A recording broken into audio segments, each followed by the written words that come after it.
تعلم على العلماء حتى تعرف الإسلام صحيحا. إن الحمد لله نحمده ونستعينه ونستغفره ونعوذ بالله من شرور أنفسنا ومن سيئات أعمالنا من يهده الله فلا مضل له ومن يضلل فلا هادي له وأشهد أن لا إله إلا الله وحده لا شريك له وأشهد أن محمدا عبده ورسوله صلى الله عليه وعلى آله وأصحابه وسلم تسليما كثيرا. أما بعد gjithë lavdia I takon Allahut, vetëm atë falenderojmë dhe atij I shprehim lavdi dhe vetëm prej Tij kërkojmë ndihmë dhe kërkojmë falje, kërkojmë mbrojtje tek Allahu nga e keqja e vetes sonë dhe nga të këqijat e veprave tona. Kë udhëzon Allahu s'ka kush e devion dhe kë devion Allahu s'ka kush e udhëzon.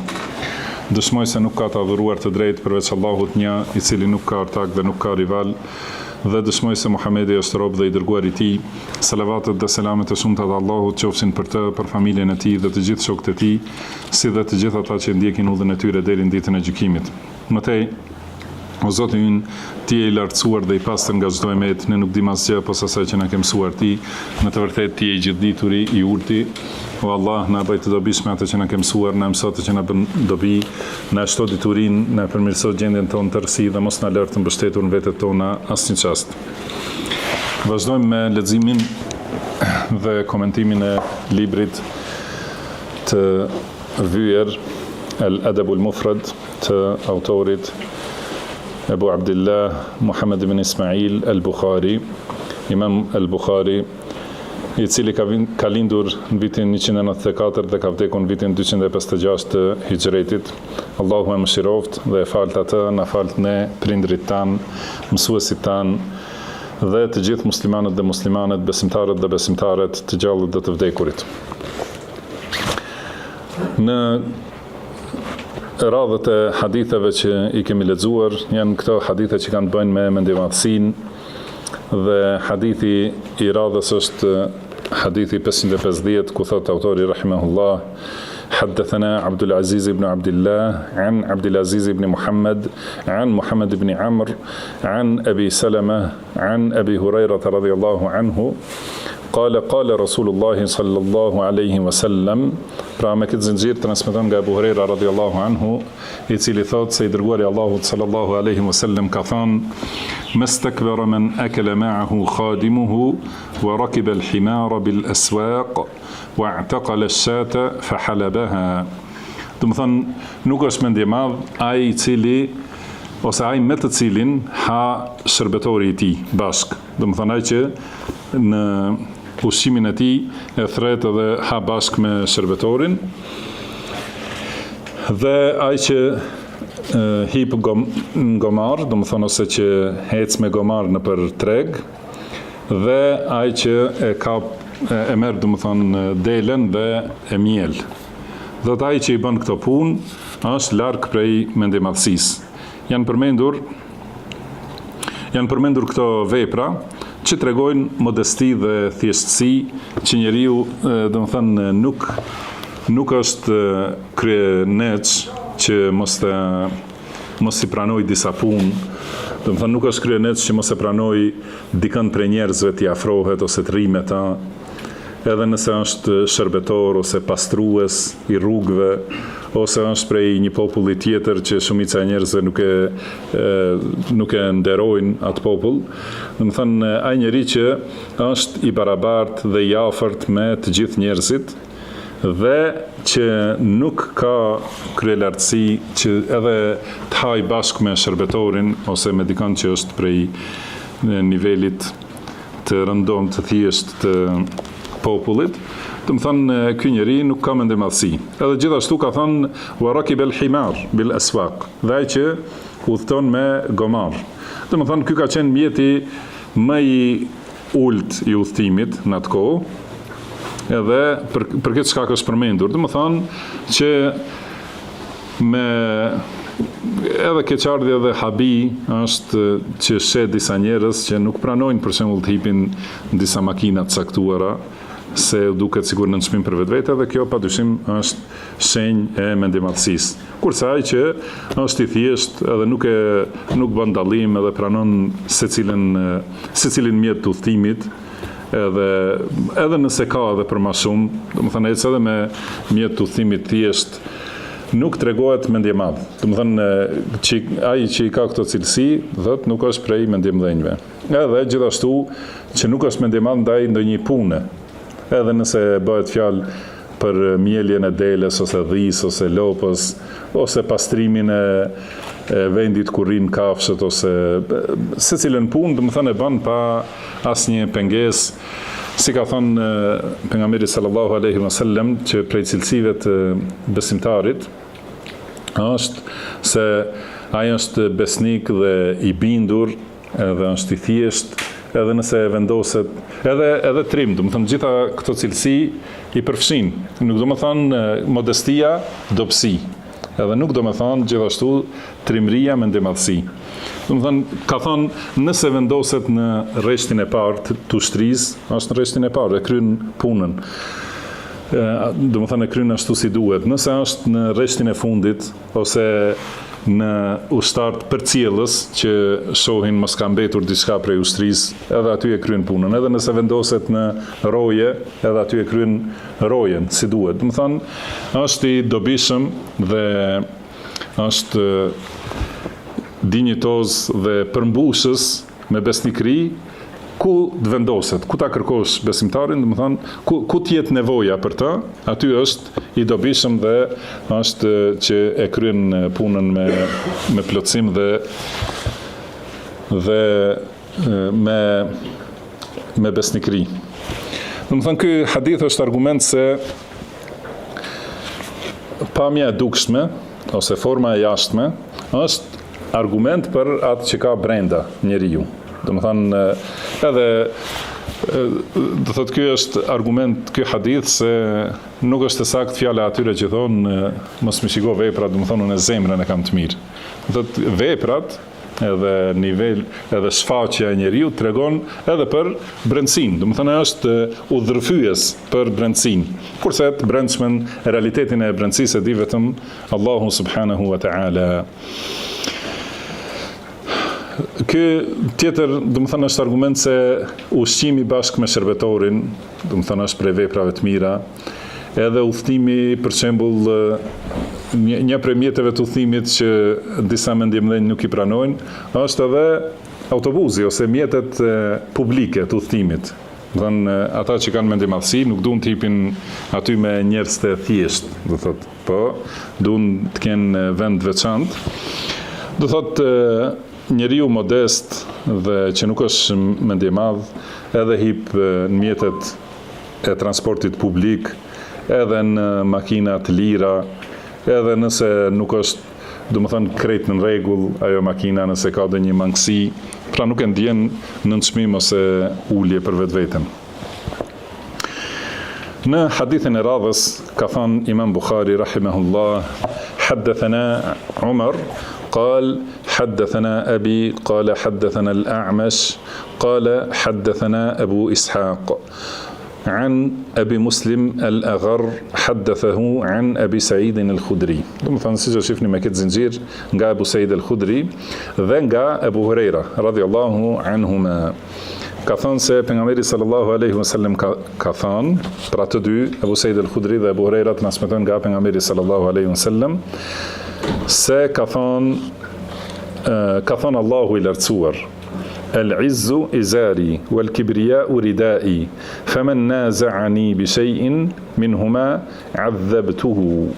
Do thot, krenaria është izari im dhe madhështia është ridaja ime. Dhe kush mundohet t'i marrë këto, unë e dënoj. Ka thënë Allahu i lartësuar, domethënë për sqarim, besoj që shumica e dini, fjala izar është një prej veshje, domethënë gjuhësisht fjala izar do thotë një veshje. Ajo është një robë që mbështillet në mesin e trupit dhe mbulon trupin nga mesi deri poshtë gjunjve, deri te mesi i kërcirit. Domethënë nga këthiza deri te mesi i kërcirit. Kjo robë quhet izar. Dhe rida është roba tjetër që hidhet mbi supe, e mbulon pjesën e sipërme të trupit. Domethënë, si zhvishemi, në ihram, kur shkojmë në, domethënë për umre ose haxh, thotë ato janë dy pjesë të rrobave, që quhen izar, pjesa e poshtme, dhe rida, pjesa e sipërme. Ka thënë Allahu i lartësuar, el izzu izari, domethënë krenaria është izari im, dhe el kibriau, madhështia, domethënë të tregohet i madh, është, ka thënë, është ridaja ime. Kjo shprehje, domethënë, është për të dhënë shembull, sepse kuptohet se rroba të njerëzit, domethënë, rrobat që i vesh njeriu, ka mundësi vetëm një njeri t'i vesh. Edhe ato janë të pandashme prej njeriut. Domethënë, kur i vesh ato rroba, ato janë të pandashme. Edhe nuk pranon që askush tjetër, domethënë nuk ka mundësi dy ose më shumë njerëz të hyjnë në rrobat e njëjta. Edhe gjithashtu askush nuk pranon që t'ja marrë dikush rrobat edhe ta lëjë atë, domethënë pa rroba dhe të vishet për veti. Dhe prandaj është thënë si shembull, kjo nuk është prej argumenteve të cilësive të Allahut, pjesa e izarit dhe ridas. Nuk është, domethënë, prej ajeteve ose haditheve që tregojnë cilësitë e Allahut. Por këto tjera, domethënë, el-iz, që domethënë krenari, edhe kibria, madhështi, këto janë cilësitë e Allahut. Dhe kemi folë edhe tjera herë, dhe besoj që e mbanin mend dhe e dini, se shumica e cilësive të Allahut subhanahu wa ta'ala, domethënë Allahu na ka nxitur që të zbukurohemi me ato cilësi në aspekt të emrit. Domethënë, siç është për shembull dituria, është cilësi e Allahut. Dhe Allahu na ka nxitur për dituri dhe i do të diturit, ata që kanë dituri. Por dituria e robit ose dituria e krijesës nuk mund të krahasohet me diturinë e krijuesit subhanahu wa ta'ala. Edhe cilësi tjera, si është mëshira për shembull, është cilësi e Allahut dhe Allahu na ka nxitur që ta përvetësojmë këtë cilësi, mëshirën, domethënë me emrin mëshirë, si i takon krijesës. Kurse mëshira, domethënë si cilësi e Allahut subhanahu wa ta'ala, është cilësi si i takon krijuesit subhanahu wa ta'ala, dhe nuk ka ngjashmëri mes krijesës dhe krijuesit. Por disa cilësi i ka të ndaluara krijesa të ti pretendoj, jo ti fitoj, po të pretendoj, ose të mundohet, domethënë të shtiret dhe të përngjasohet me Allahun subhanahu wa ta'ala në ato, se ato janë cilësi të veçanta për Allahun, siç është krijimi për shembull. Nuk ka krijues përveç Allahut subhanahu wa ta'ala dhe askujt nuk i takon të pretendoj për vete se krijon. Edhe gjithashtu në këto që janë përmendur në këtë hadith, pra krenaria është cilësi e veçantë e Allahut dhe është dhënë shembull si rroba që është e veçantë për atë që e vesh rrobën, edhe nuk ja jep askujt. Edhe krenaria është si izar për Allahun dhe kibria, domethënë madhështia ose paraqitja madhështore, është si rida për Allahun, domethënë dhe nuk lejon Allahu që askush t'i pretendoj këto cilësi. Edhe ka thonë, "Faman naza'ani bi shay'in minha", domethënë kush shtyhet me mua, pra me Allahun subhanahu wa taala, kush shtyhet në këto cilësi, "'adhabtuhu", domethënë unë e dënoj. Sepse mendimadhësia i takon krijuesit, padyshim. Domethënë, pra mendimadhësia në kuptimin tonë, thot fjala kibër, në gjuhën arabe ka kuptim të madhështisë. Domethënë, madhështia i takon krijuesit subhanahu wa ta'ala. Edhe atë që e kuptojmë nga fjala mendimadhësi, domethënë që të tregohet i madh. Thot tregohet i madh edhe i lartësuar, kjo i takon Allahut subhanahu wa ta'ala, kurse krijesës nuk i takon. Edhe krenaria, pushteti absolut, madhështia, madhria i takojnë Allahut subhanahu wa ta'ala, dhe këto janë cilësi, domethënë të përhershme të krijuesit, dhe kjo është ajo e domosdoshmja për krijuesin subhanahu wa taala. Pra ky është besimi i sakt i muslimanëve, besimi i sakt e Ehlusunna wal Jamaa, akidja selefie, që këto cilësi takojnë Allahut subhanahu wa taala.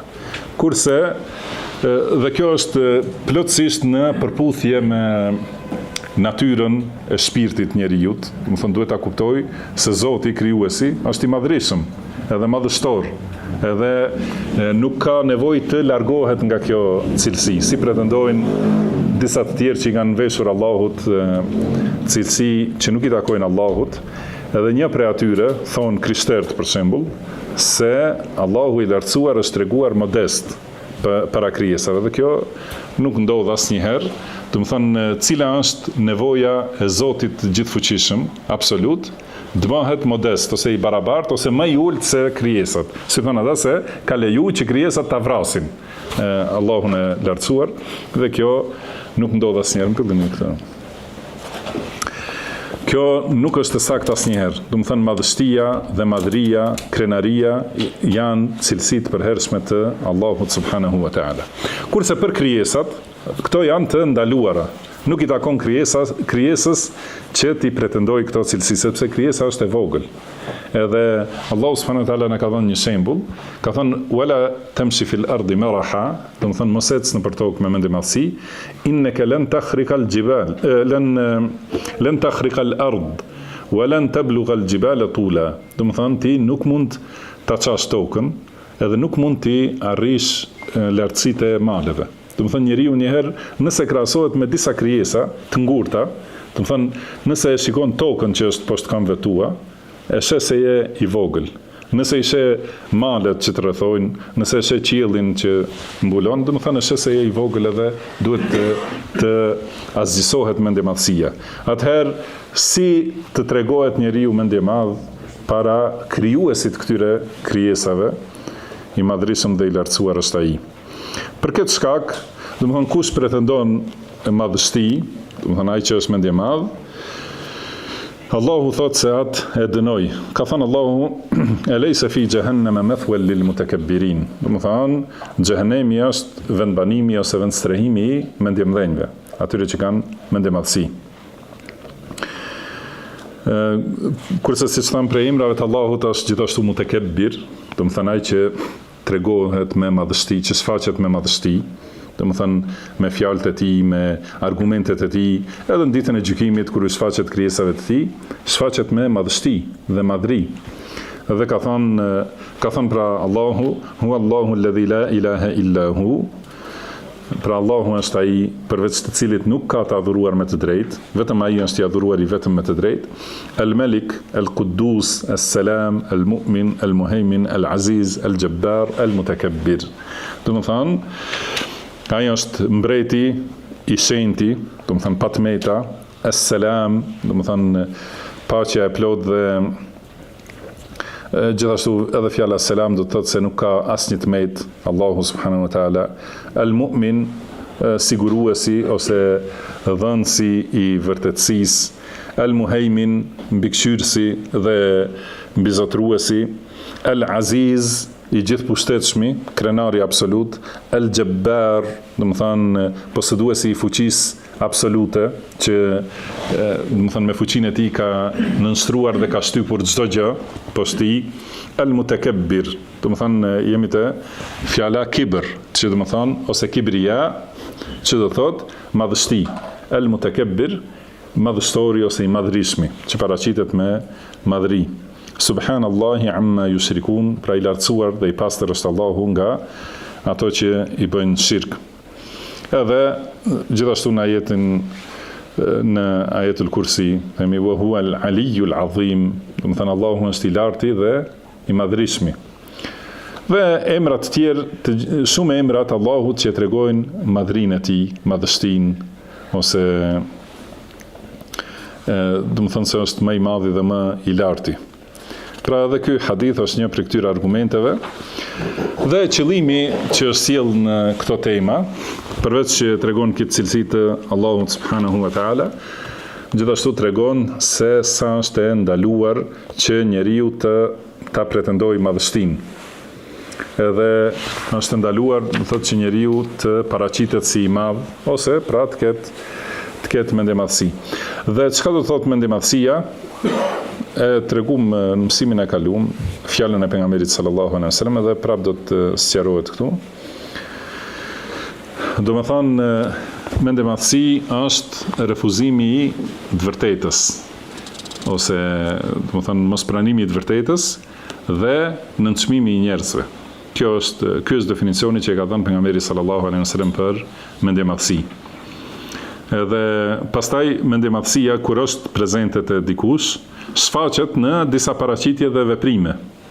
Edhe kur mungon mendemadhësia, do të thonë shfaqet si u përmend në hadithin e mëparshëm, do të thonë tregohet se njeriu nuk është kryenec për asnjë gjë, as ta pranoj këshillën e dikujt që është edhe më i ulët ose më pak i ditur, nëse e ka qellu, as nuk është kryenec që të bëj punë që disa njerëz mendojnë se janë nënçmuese.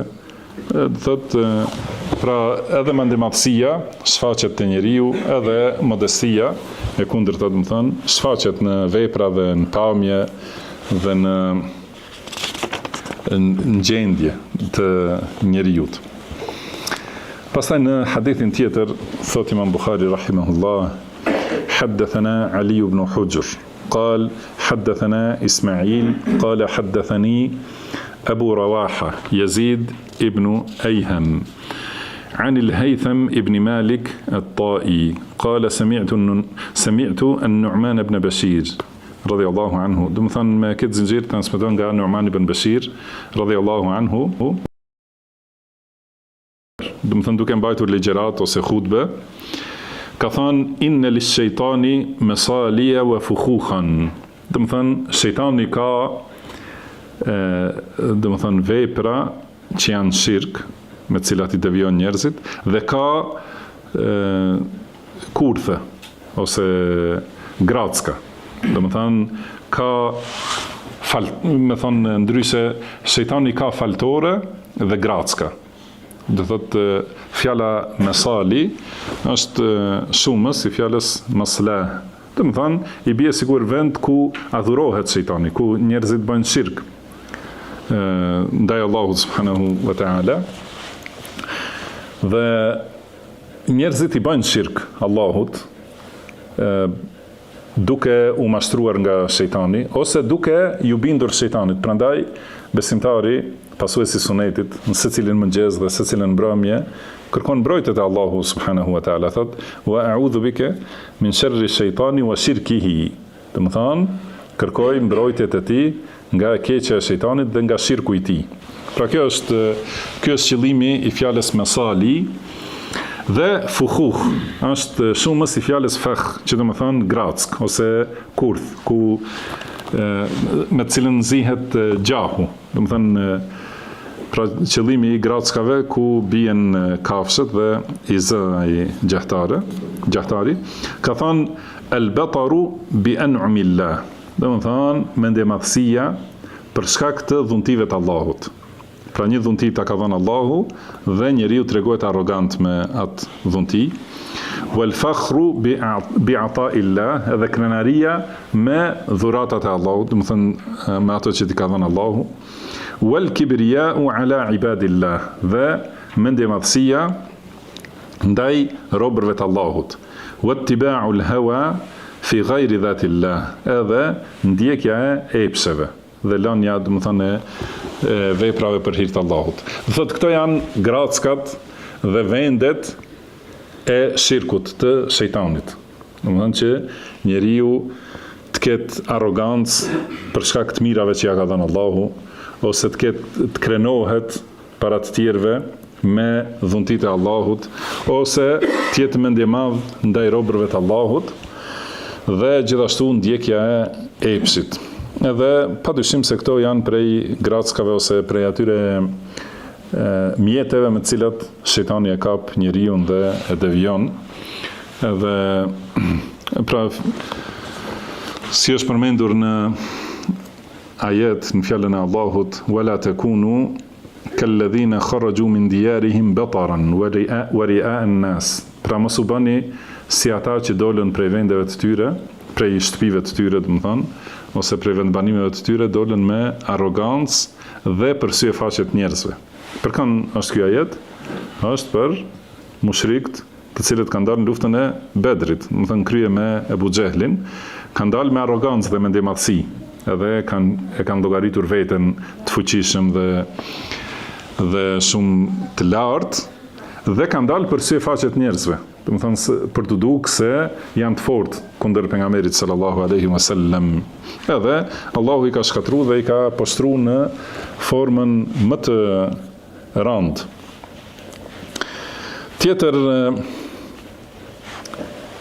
Tjetër grackë e shejtanit, pas arrogancës, është që njeriu të mburret, me dhuntit e Allahut, për të cilat nuk lejohet në shariat mburja. Është për qëllim, pra dhunti që i ka dhuruar Allahu robit, dhe për ato e ka ndaluar Allahu që të mburret, për shembull siç është preardhja shembull, ose bukuria fizike që ja ka dhënë Allahu subhanahu wa taala, ose diçka e tillë. Ajo për cilën nuk ka asnjë lloj merite njeriu dhe nuk ka shariatikisht nuk lejohet krenimi me ato gjëra. Siç është sidomos preardhja, do thotë ose nacionalizmi. Edhe shohim me të vërtet këtë fjalë të sahabijut që padyshim e ka thith nga dituria që e ka marrë nga pejgamberi sallallahu alaihi wasallam. E shohim se si shejtani i fut në grack njerëzit për shkak të krenarisë kombëtare, edhe mburrje me preardhjen. Edhe për këtë shkak, arrin në mendjemadhësi me të cilën e refuzojnë të vërtetën dhe i nënçmojnë njerëzit. Dhe sikur me qenë i këtij kombi është diçka e veçantë në krahasim me kombet tjera. Kurse kur ta shohësh atë komb, dhe nuk ka diçka ndonjë kontribut të madh për njerëzimin në krahasim me disa kombe tjera, dhe kështu kjo krenari jo e ligjshme, edhe kjo mburrje me preardhjen i ka bërë njerëzit që me të vërtet binë në grackat e shejtanit dhe mos jenë të nënshtroar ndaj Zotit subhanahu wa taala. Pasi njeriu pa marrë parasysh sa krenohet me ato që janë të ligjshme të krenohet, është gjithmonë rob i Allahut. Edhe është adhuruesi, krijuesit subhanahu wa taala. Dhe jo, thotë, nuk lejohet që kjo mendjemadhësia dhe krenaria e jo e ligjshme, që e bën njeriu që të largohet nga Allahu dhe të bjerë në grackat e shejtanit. Dhe tjetra është mendjemadhësia ndaj robërve të Allahut, nënçmimi të tjerëve, edhe të tregohet të tjerëve si më i madh, edhe t'i postroj të tjerët, kjo padyshim është prej rrugëve të shejtanit. Tjetra grackë e shejtanit është ndjekja e epsheve dhe ëndjeve, dëshirave personale ose pasioneve personale. Kjo është rruga më e fuqishme që shejtani, me të i tërheq njerëzit në devijim dhe në shkatrim. Edhe prandaj është përmendur çështja e ndjekjes së epshit, është përmendur në ajetet shumta të librit të Allahut subhanahu wa taala. Ka thënë Allahu i lartësuar: "Walau ittaba'a al-haqqu ahwa'ahum lafasadat as-samawati wal-ardu wa man fihin." Sikur e vërteta ti kishte ndjekur epshet e tyre, do të ishin shkatruar qiejt dhe toka dhe çdo kush që është në to. Po ashtu ka thënë Allahu: "Ya Dawudu inna ja'alnaka khalifatan fil ardi fahkum bayna an-nasi bil haqq." Do të thonë Davud, ne të kemi bërë mëkambës në tokë, prandaj gjyko mes njerëzve me të vërtetën, me të drejtën, me hak. Wala tattabi'il hawa, dhe mos e ndiq epshin ose dëshirat tua ose ëndjet e tua, feyudillaka an sabilillah, sepse do të devijojnë do të largojnë nga rruga e Allahut. Innal ladhina yadhilluna an sabilillahi lahum adhabun shadidun bima nasu yawm al-hisab. Ata të cilët devijojnë nga rruga e Allahut kanë dënim të fuqishëm, të rëndë, për shkak se kanë harruar ditën e llogaridhënies. Gjithashtu ka thënë Allahu: "Fa illam yastajibu laka fa'lam annama yattabi'una ahwa'ahum." Do të thënë, nëse nuk të përgjigjen ty, o Muhammed sallallahu alaihi wasallam, dije se ata janë duke i ndjekur epshet e veta. Domethënë nëse njeriu nuk e ndjek epsin me të vërtetë, do ta ndjek pejgamberin sallallahu alaihi wasallam. Nëse është i sinqert ndaj Allahut, do ta zbatoj sunetin e pejgamberit sallallahu alaihi wasallam. Por kur e kundërshton rrugën e pejgamberit sallallahu alaihi wasallam, edhe ecën rrugën e bidatit, atëherë çka është duke ndjekur?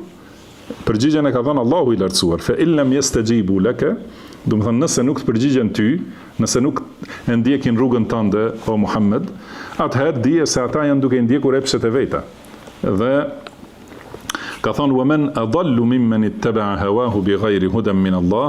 E kush është më i devijuar, më i prishur, do të thonë se ai që i ndjek epshet e veta dhe jo udhëzimin e Allahut, ose pa pasur udhëzim nga Allahu. Inna Allaha la yahdi al-qawma adh-dhalimin, dhe Allahu nuk i udhëzon njerëzit e padrejt ose njerëzit zullumqar. Gjithashtu ka thënë pejgamberi sallallahu alaihi wasallam: وإنه سيخرج من أمتي أقوام تتجارى بهم تلك الأهواء كما يتجارى الكلب بصاحبه. Do të thonë, do të ketë njerëz, i ka përmendur pejgamberi sallallahu alaihi wasallam epshet dhe devimet që do të vinë, do të thonë bidatet që do të dalin më vonë. Ka thonë, do të ketë njerëz nga umeti im në për të cilët qarkullojnë këto epshe, këto bidate, qarkullojnë në për trupin e njeriut, si qarkullon tërbimi do të thënë në përgjak. Pra kur infektohet njeriu nga tërbimi i qenit, ai shkon depërton secilën imcin, edhe në për kapilarët e trupit, do të thënë depërton kjo smundje. Ka njerëz të cilëve kështu në këtë mënyrë u ka hy bidati në trupin e tyre, në gjakun e tyre. Edhe thot la yabqa minhu irqun wala mifsalun illa dakhalahu. Edhe që nuk i mbetet asnjë damar, asnjë nyje pa i hy kjo smundje. Do të thonë depërton thellë, edhe për këtë shkak ka thënë pejgamberi sallallahu alaihi wasallam se nuk pendohen. Si ka thënë për xhavarixht, dalin prej islamit siç del shigjeta nga harku ose nga gjahu, pastaj nuk kthehen më ata. Do të thonë ata nuk pendohen. Edhe është në hadith gjithashtu se Allahu ja ka penguar pendimin, ja ka pengu teuben secilit pasues të bidateve ose të epsheve. Sepse do të thonë është qëllimi për këta njerëz, sepse ne e shohim se ka bidatxhi që pendohen, edhe kthehen sunet. Por prandaj hadithet që thonë se nuk pendohet bidatxhiu, çka do të thotë? Do të thonë është për qëllim këta njerëz që u ka depërtu bidati dhe epshi në secilin damar, në secilin nyje, dhe atëherë për këta me të vërtet nuk ka kthim, pa marrë parasysh sa u sjell argumente, u asqaron librin e Allahut, sunetin e pejgamberit sallallahu alaihi wasallam. Do të thonë te ata edhe, si ka thënë, pra dalin prej feje dhe nuk kthehen më asnjëherë. Për këtë shkak ka thënë Hasan al-Basri kur i kanë përgëzu për ndonjë njeri që është pendu, ka thënë shiko ku do të përfundoj, sepse fundi i hadithit është më i rëndë për ta se fillimi. Do të thënë ajo që thot dalin prej feje është e rëndë, por fundi që thot nuk kthehen më, do të thonë është edhe më e rëndë se sa fillimi.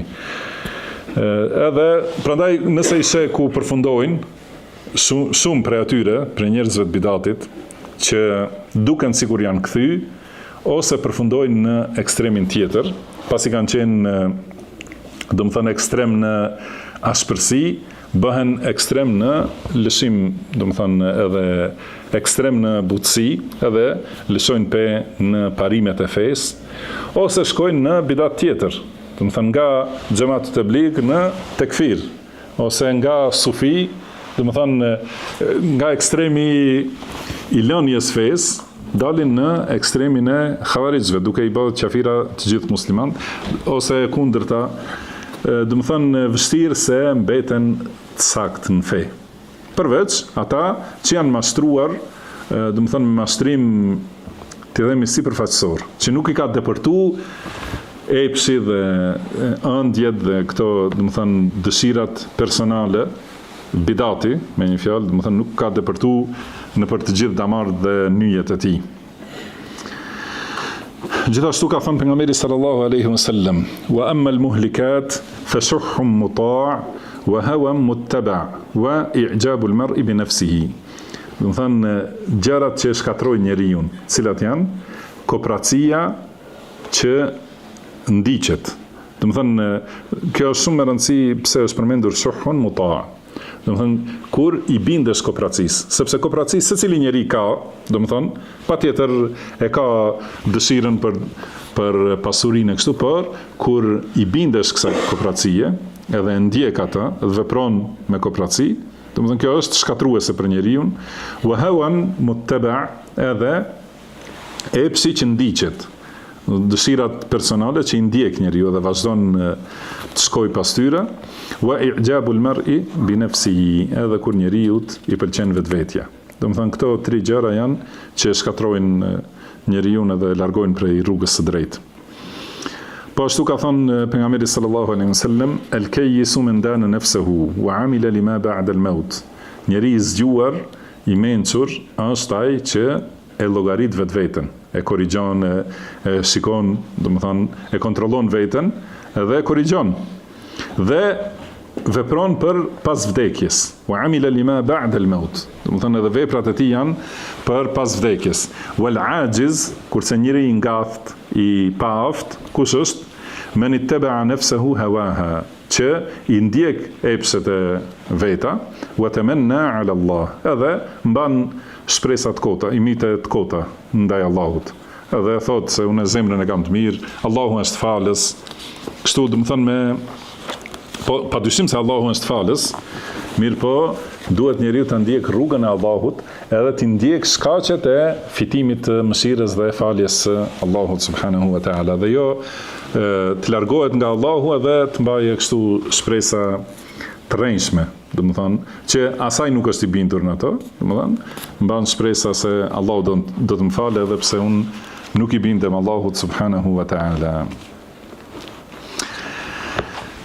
Në hadithin e radhës thot: "Haddathana Ali, qala haddathana Sufyan an Abi Zinad an al-A'raj an Abi Hurairah radhiyallahu anhu an an-nabi sallallahu alaihi wasallam." Do të thonë nga Abu Huraira radhiyallahu anhu transmetohet se pejgamberi sallallahu alaihi wasallam ka thënë: "Ihtajjat al-jannatu wan-nar."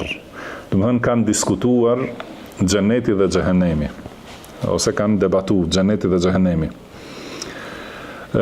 Ose tjetër transmetim thot Sufjan rahimahullah: "Ikhtasamat al-jannatu wan-nar." Do të thonë janë grindur, pra kanë debatuar xheneti dhe xhehenemi. Qalat an-nar, xhehenemi ka thënë: "Yalijuni al-jabbarun wa yalijuni al-mutakabbirun." Do të thonë pra sigur në kuptimin e krenimit, krenaris, ka thonë xhehenemi të kun hyn ata arrogantët dhe mendjemdhenjt. Do të thonë ata që kanë pozita të larta, që tregojnë të fuqishëm edhe që tregojnë të mëdhenj, hyn të kun. Kurse xheneti ka thonë: "Yalijuni ad-du'afa wa yalijuni al-fuqara." Ka thonë te unë hyn të dobtit dhe fukarat. Ka thënë Allahu i lartësuar xhenetit: "Anti rahmeti arhamu biki men asha." Ti e mëshira ime dhe me ty unë e mëshiroj kë dua unë. Dhe i ka thënë xhehenemit: "Anti adhabi u'adhibu biki men asha'u." Ti e dënimi im dhe me të unë e dënoj këtë dua. "Wa li kulli wahidatin minkuma mil'uha." Edhe secili prej jush e ka të caktuar, do të thënë sasinë me cilën do të mbushet. Do të thënë edhe xheneti ka të caktuar njerëzit që do të hyjnë, edhe xhehenemi ka të caktuar. Dhe në këtë hadith, do të thënë, tregon pejgamberi sallallahu alaihi wasallam se ata do thotë që do të hyjnë në xhenet nuk kanë mendje madhësi. Dhe ata që do të hyjnë në xhehenem janë mendjemdhenjt, që do të thonë që e kanë refuzuar të vërtetën, e kanë refuzuar tauhidin, që do të jenë përgjithmonë. Se ka në hadith tjetër ka thonë nuk hyn në xhenet ai që ka sa një grimc që kanë zemër mendjemadhësi sa një grimc. Pra nuk mundet me hynë në xhennet njeriu që ka mendjemadhësi qoftë edhe sa një grimc e pluhurit, nuk mund të hyjë në xhennet. Edhe gjithashtu nuk mbetet në xhehenem, siç është në hadithe, nuk mbetet në xhehenem përgjithmonë ai që ka iman në zemër sa një grimc. Edhe shikoni këtu si shihet, domethënë mendjemadhësia e kundërta e imanit. Domethënë në xhehenem nuk mbeten ata që kanë iman, qoftë edhe sa një grimc, edhe në xhennet nuk hyjnë ata që kanë mendjemadhësi, qoftë edhe sa një grimc, sepse mendjemadhësia është shkak për kufër dhe mohim të imanit. Prandaj Allahu ka thënë eleysa fi jahannama mathwal lil kafirin. Do të thonë xhehenemi është vendbanim ose vendstrehim për mosbesimtarët.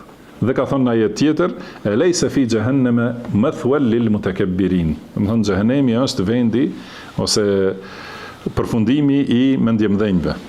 Do thotë që do të thonë mendjemadhësia dhe kufri shkojnë bashk, kurse imani shkon patjetër me modestin dhe thjessin. Dhe gjithashtu në hadith tjetër ka thonë pejgamberi sallallahu alaihi wasallam ala ukhbirukum bi ahli al-janna kullu da'ifin mutada'if. Do të thonë a doni t'ju tregoj kush do të hyjë në xhennet? Do të hyjë secili i dobët që dobësohet. Është për qëllim që dobësohet para Allahut subhanahu wa taala, që tregohet i përulur, i impostur, i dobët para kur ka të bëjë me urdhrat e Allahut dhe urdhrat e pejgamberit sallallahu alaihi wasallam, kur ka të bëjë me adhurimin ndaj Allahut, do të thonë është i dobësuar dhe i përulur. Do të thonë qëllimi është, do ta shohim si kanë qenë sahabët te hadithi i radhës, nuk është qëllimi mu tregu fizikisht sikur i dopt, po qëllimi është që me njëherë kur vjen urdhri, mos me pas as një grimc mendjemadhësie, edhe do thot me njëherë që ti dorëzohet si rob i dobët. Prandaj nuk do të thonë që duhet të jetë besimtari i varfër ose pra xheneti ka thonë do të hyjnë tek unë të varfrit dhe të dobtit. Por Allahu subhanahu wa taala ka thonë anti rahmeti, ti je mëshira ime, arhamu biki men asha'u, që unë me ty e mëshiroj këtë dua unë.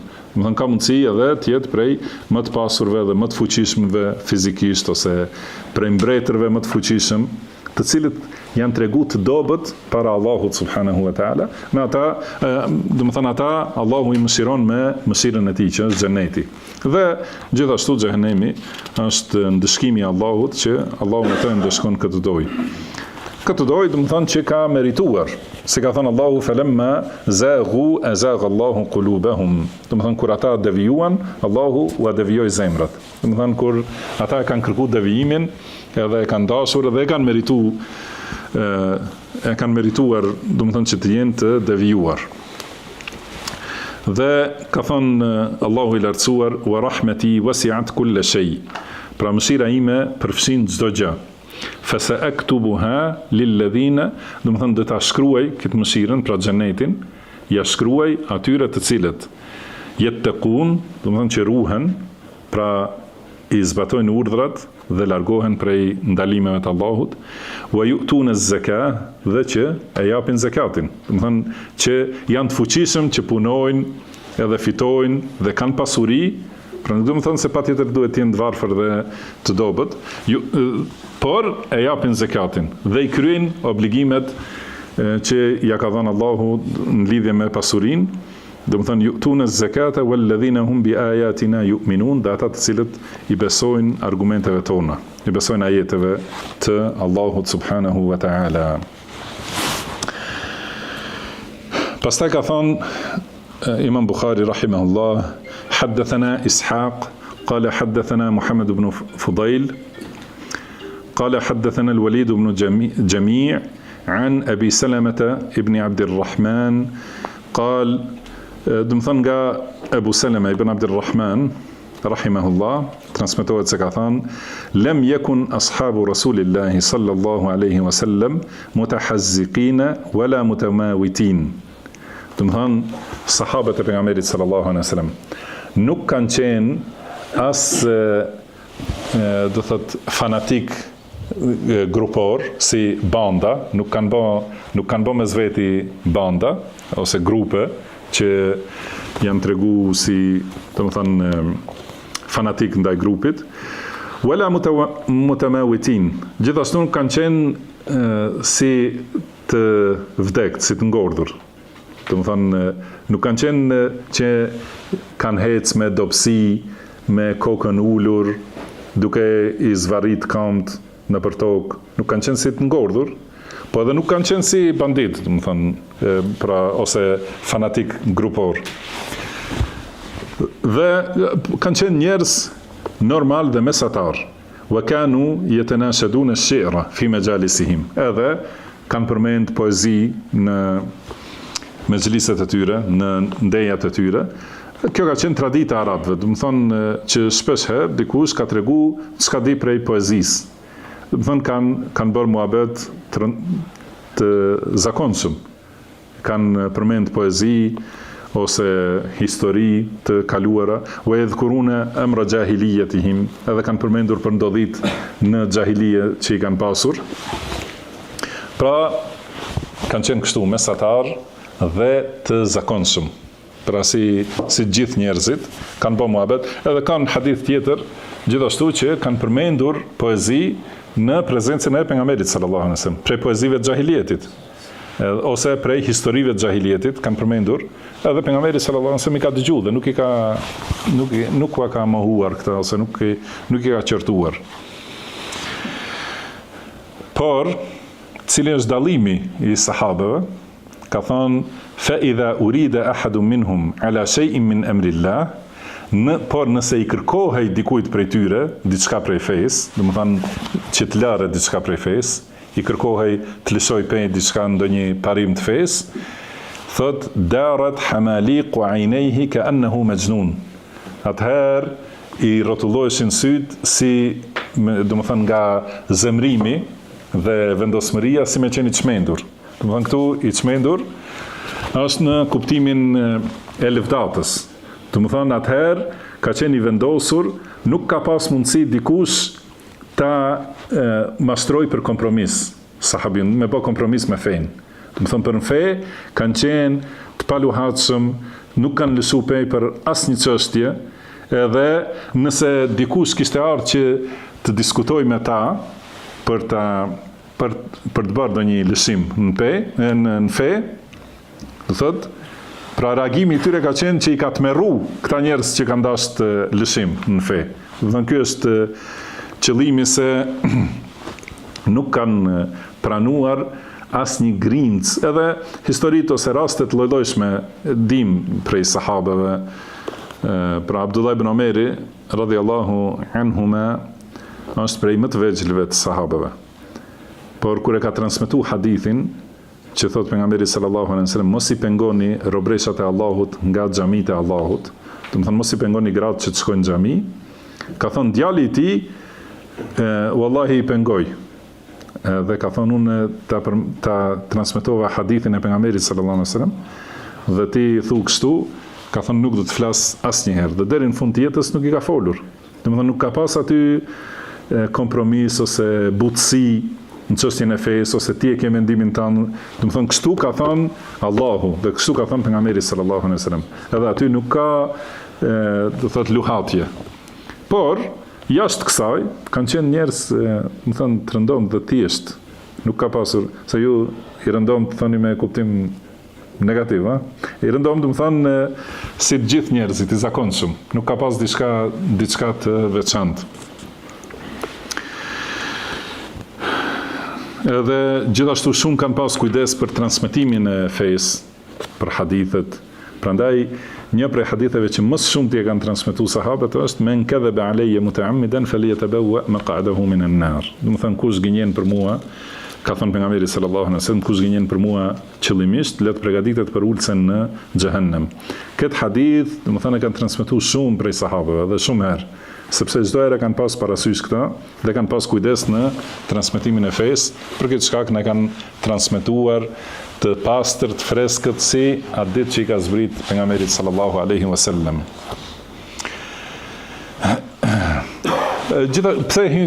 Pse hyn kjo në temat e mendimadhësisë? Sepse, si thamë më herët, do thotë, nuk është qëllimi i mendimadhësisë që njeriu mos flase, do të thonë, tema të zakonshme me njerëzit, dhe të rri më larg, ose të bëhet vetëm me një grup caktuar, me elit, me kokëmdhej, do të thonë, nuk janë bërë sahabët ashtu, kanë qenë të përditshëm, të zakonshëm me njerëzit, edhe kanë bërë biseda të zakonshme, nuk ka pas diçka të veçantë, por në fe kanë qenë të paluhatshëm. Këtu është qëllimi i fuqisë së besimtarit. Do të thënë, në këtë çështje duhet të jetë i fuqishëm. Kurse për besimtarët i butë dhe i afërt. Pastaj në hadithin tjetër thot Imam Bukhari rahimahullah: حدثنا محمد بن المثنى قال حدثنا عبد الوهاب قال حدثنا هشام عن محمد عن أبي هريرة رضي الله عنه أن رجلا أتى النبي صلى الله عليه وسلم وكان جميلا. Pra nga Ebu Hurejra radhiyallahu anhu transmetohet se një njeri ka ardhur te pejgamberi sallallahu alaihi wasallam dhe ka qenë i bukur ky njeri. Faqala hubbiba ilayya al-jamal, ka thonë unë e dua bukurinë.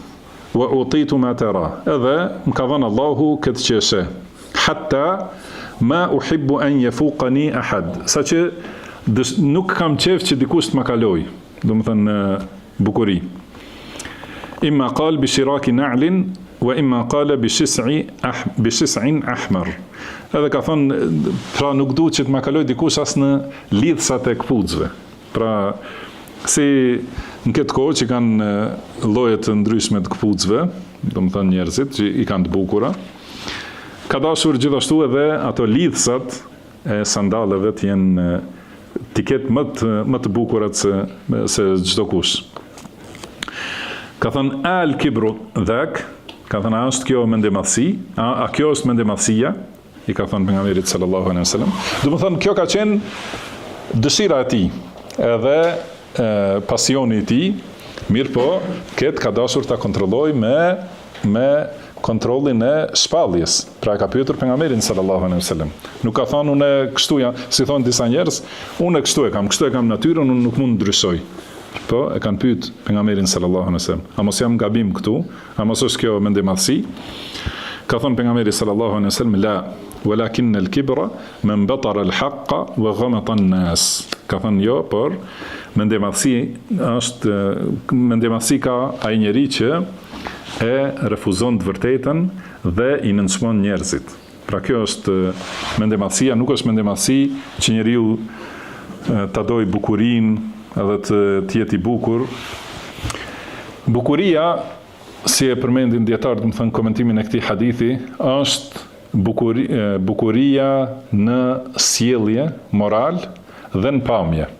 Do të thënë bukuri në sjellje dhe në pamje, jo vetëm stolisje. Se stolisjes nuk i thuhet bukuri. Do të thënë, prandaj burri nuk vendos stoli, ose make-up, ose vath, ose kështu. Do të thënë, kjo nuk është bukuri. Do të thënë, bukuria është pastërtia e njeriut, edhe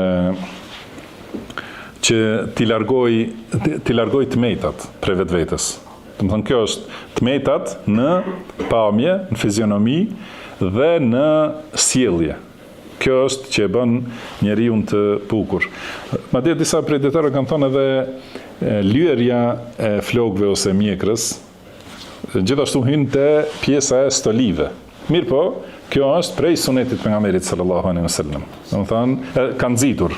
Pra pejgamberi sallallahu alaihi wasallam nuk e ka ly mjekrën, por ka nxitur për ata që e kanë krejtësisht bardh, që ta largojnë atë të bardhën edhe ta lyejnë, do të thënë, me ngjyrë tjetër. Kjo hyn te bukuria e përgjithshme, do të thënë largimi i tmetave ose mangësive prej trupit, prej rrobave, edhe që njeriu t'i ketë, domethënë, të rregullta, të renditura, të pastërta, edhe të bukura, domethënë ato rrobat dhe veshjet që i ka, sa që ka thonë, unë kam qef që t'i kem të gjitha më të bukura se të tjerët, edhe lidhësat e sandaleve, domethënë, kam dëshirë që t'jenë më të bukura të mijat, dhe ka thonë, është kjo mendemasi, ka thënë pejgamberi sallallahu alajhi wasallam, kjo nuk është mendemasi. Domethënë që njeriu të jetë në këtë gjendje është e mirë në shariat, nuk është e ndaluar dhe nuk është mendemasi. Nuk është qëllimi i shariatit që muslimani të jetë i papastër ose i pa rregulluar edhe të ecë i nënçmuar. Qëllimi është që të jetë i bukur, se ka thonë gjithashtu pejgamberi sallallahu alajhi wasallam, Allahu është i bukur dhe do të bukurën, të jetë i bukur në kuptimin e mënjanimit të mangësive. Të jetë njeriu i bukur. Por mendemadhësi është që ta refuzoj të vërtetën.